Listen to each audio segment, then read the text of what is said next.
हिंदी में देखते हैं, हिंदी में देखते हैं नासिक ध्वनियां और संयुक्त अक्षर। तो हम पहले देखते हैं नासिक ध्वनियां, उसके बाद देखेंगे संयुक्त अक्षर। तो नासिक ध्वनियां हमारी, नासिक ध्वनियां कौन कौन सी हैं? तो नासिक ध्वनियां यानी कि ये नासिक ध्वनियां है। नासिक ध्वनियों का मतलब जिनमें नाक से कुछ वर्णों का जब उच्चारण होता है उनमें नाक का भी योगदान होता है। नाक से कुछ ध्वनियां जो है नाक से निकलती हैं। तो देखते हैं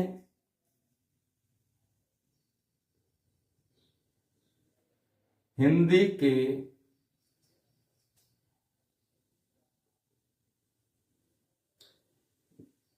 हिंदी के 5 वर्ग हैं। 5 वर्ग हैं, का वर्ग, चा वर्ग, टा वर्ग, ता वर्ग और पा वर्ग। हम देखते हैं कि हिंदी के 5 वर्ग हैं। तो हिंदी के जब 5 वर्ग हैं तो इन हिंदी के पंचम वर्ग यानी कि 5वां वर्ग, यानी कि हिंदी के 5 वर्ग हैं और ये का चाटा तापा है। तो हिंदी के 5 वर्गों के अंतिम वर्ण नासिक, इसको क्या कह सकते हैं? नासिक ध्वनियां। नासिक ध्वनियां या नासिक व्यंजन भी कह सकते हैं। तो नासिक ध्वनियां, नासिक ध्वनियों हिंदी के 5 वर्गों के अंतिम वर्ण नासिक ध्वनियां होती हैं। अंतिम वर्ण नासिक ध्वनियां होती है। कौन कौन सी होती है? जैसे ये का वर्ग है, का वर्ग, का वर्ग, का वर्ग में का, खा, ग, घ, अंगा। जब हम अंगा बोलते हैं तो इसमें अपने आप हमारी ध्वनि जो है नाक पर चली जाती है, नाक से निकलने लगती है। अंगा, नाक से ध्वनि का, खा, ग, घ। जब हम इसको बोलते हैं का, खा, गा, आप भी प्रयास करके देखिए। जैसे क, ख, ग, घ, अंग। जब अंगा हम बोलते हैं, अंतिम वर्ग का अंतिम अक्षर जब बोलते हैं तो अपने आप उसकी ध्वनि नाक से निकलने लगती है। जैसे च, छ, ज, झ, ञ।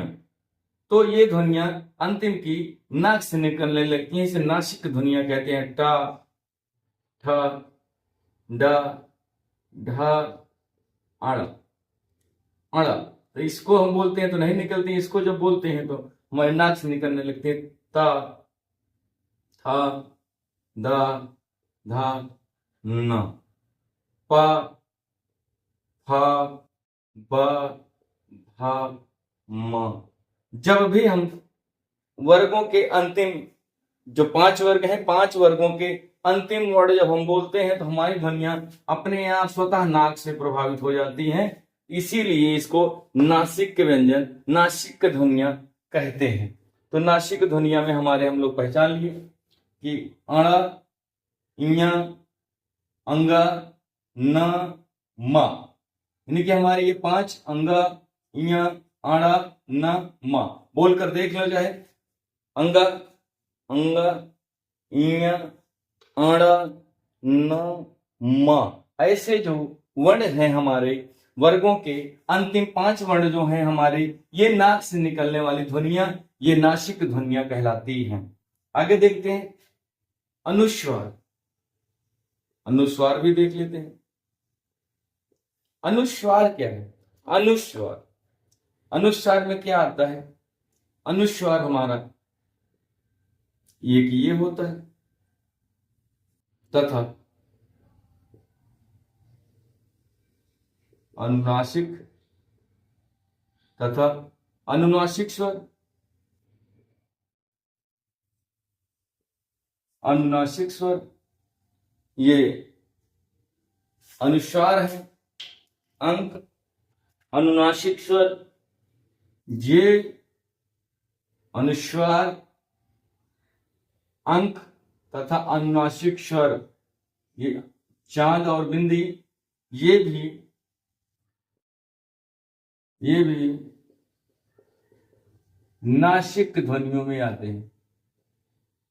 ये भी नासिक ध्वनियां, ये भी नासिक ध्वनियों के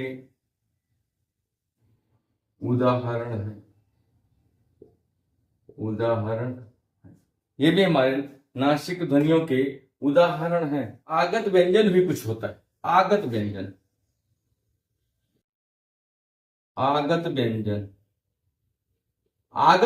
क्या है? आगत व्यंजन जो विदेशी भाषाओं की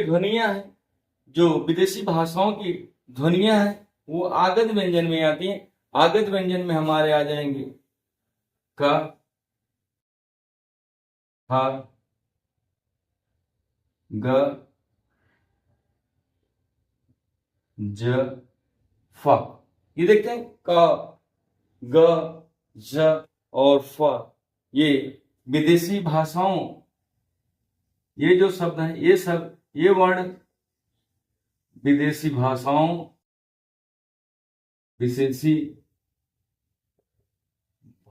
के या विदेशी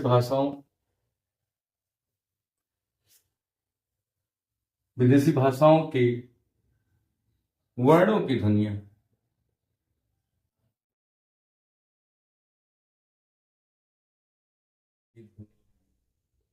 हमने देखा कि नासिक ध्वनियां जो है, पांचों वर्गों के अंतिम वर्ण को नासिक ध्वनियां कहते हैं। जैसे पहले अंगा, अणा, इया, न और म।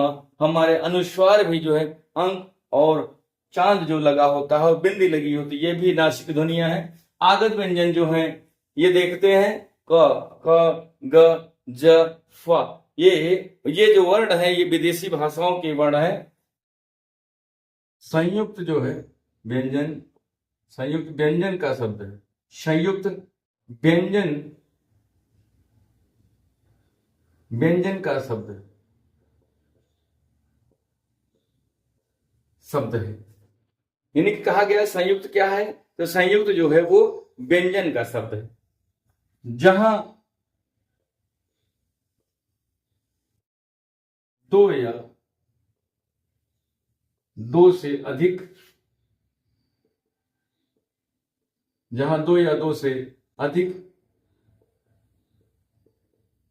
व्यंजनों के योग से वर्ण बना हो या बनता हो।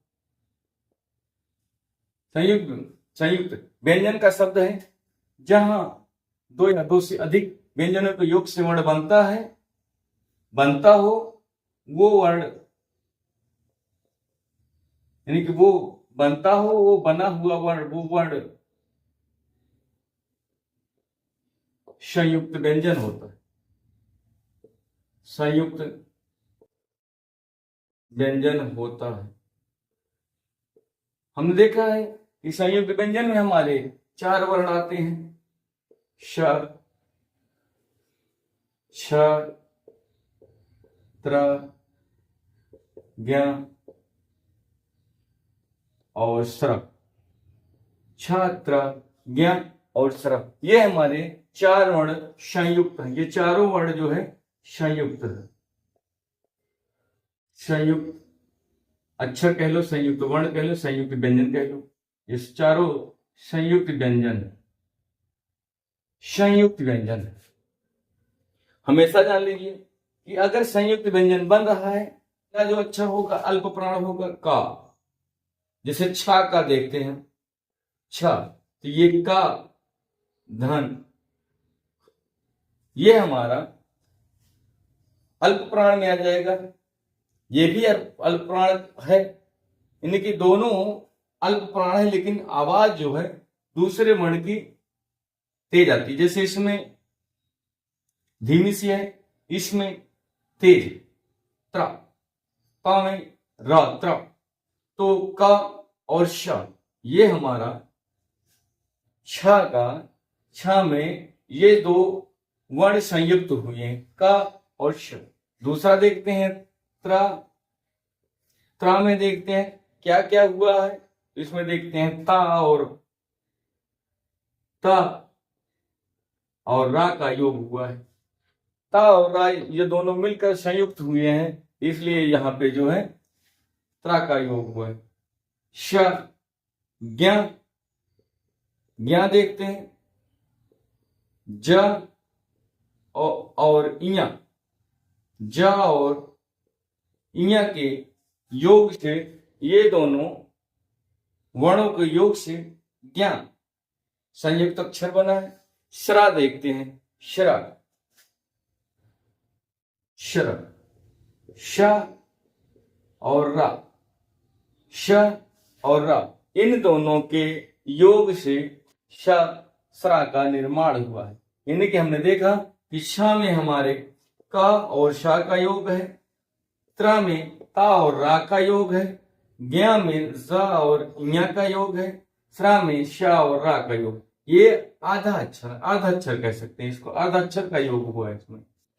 आधा का और शा का खास कटकोड़ का योग करके हम छा बनाए, आधा ज और ञ का प्रयोग करके ज्ञा बना है, आधा ता और रा का प्रयोग करके जोड़ करके इनको योग करके त्रा का बोध हुआ है, त्रा बना है, त्रा संयुक्त व्यंजन बना है। शा, आधा शा और रा मिलकर दोनों ये श्रा बने हैं, ये भी संयुक्त व्यंजन है।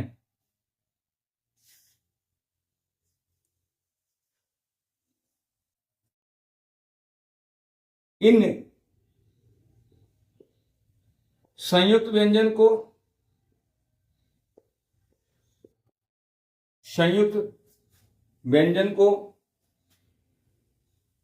यानी संयुक्त व्यंजन को हम व्यंजन गुच्छा भी कह सकते हैं, व्यंजन गुच्छ भी कह सकते हैं,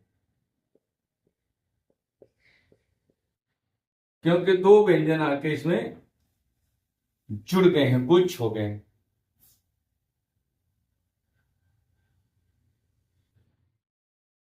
ये हमारे संयुक्त व्यंजन है। इनकी पहचान यही है कि ये एक से अधिक व्यंजन वर्ण आकर इकट्ठा हो गए हैं। एक से अधिक व्यंजन एक अक्षर, एक वर्ण में मिलकर ये दूसरे वर्ण का निर्माण करते हैं, इसीलिए इसको हम संयुक्त व्यंजन कहते हैं।